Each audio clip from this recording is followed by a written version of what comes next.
just this preserves your hammer spring. Okay, so this is just a good habit to get into. If you want to know the special method to take out your blow-by housing unit, your hammer assembly only, here's how you do it. Take off the screw at the back.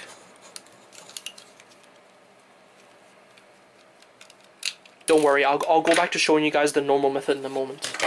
I'm just showing the special method because it's faster to, if you're tuning your Glock, it's just faster. Then next, punch out the pin, the rear hammer assembly pin. That's your pin out.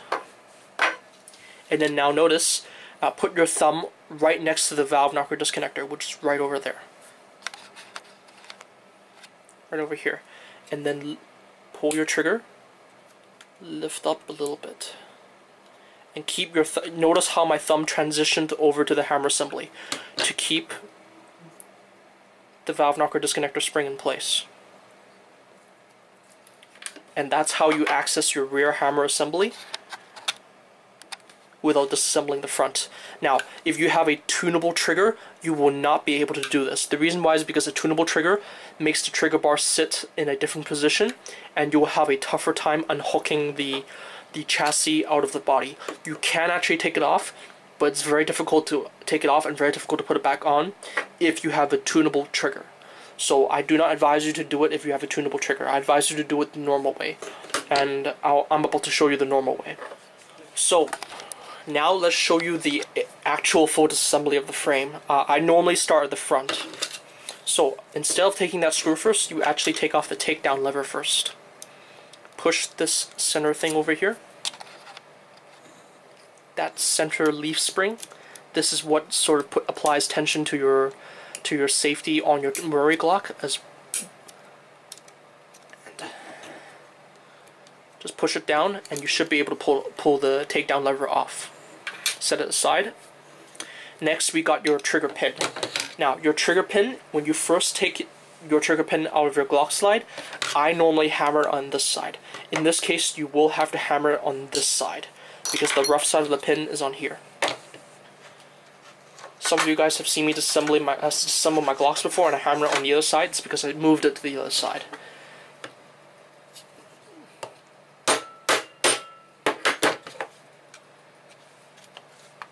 Just give me a moment. Okay, notice that there is the rough side. That is the rough side of the pin.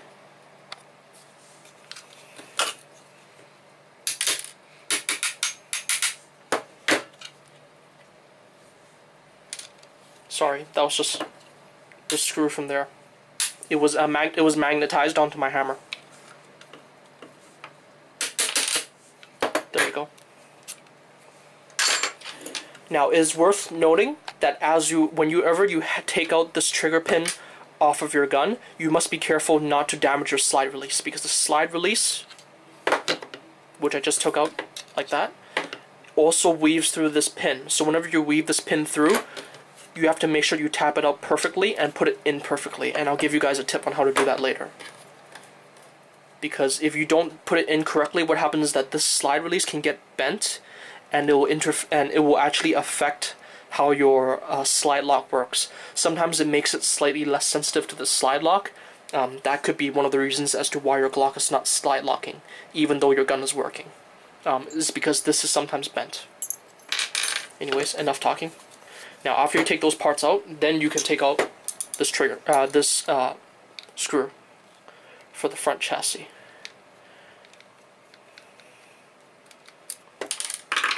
Now, keep your thumb on the frame, and then angle the front off of your gun first. The reason why is because there is, you see that spring right there? That's the trigger spring. That comes off very, very easily. Oh, whoops, I just dropped it into the gun. See that?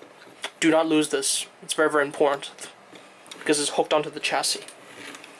And that was your chassis that I just took off. Right there. And this is the safety inside. And that's it for the front chassis. Now for the rear chassis. The rear chassis I already did it earlier. I'm just going to do it again anyways. And honestly, for the rear chassis, I don't care if I'm doing wherever I punch the pin, just as long as the pin comes out.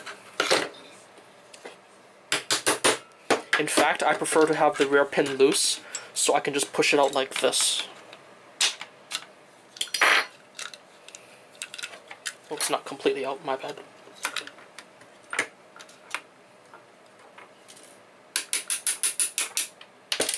There we go. And that's the pin out. And then afterwards, you can do it the way like I did before. Notice where my thumb is. Just take off the valve knocker disconnector very, very carefully. And there we have your valve knocker disconnector spring all secured. This spring can often fly out, so be careful not to lose that. And that's the trigger. That's the hammer assembly. Now this hammer assembly, I disassemble my hammer assembly a little bit different relative to others. So what I like to do is that I like to punch the bottom out first. The reason why that is because after you punch out the push out this bottom pin, which is that one right there, notice that this spring and the sear can now come off. You can just take the spring off and it'll actually fly out like that quite quickly. And then that's your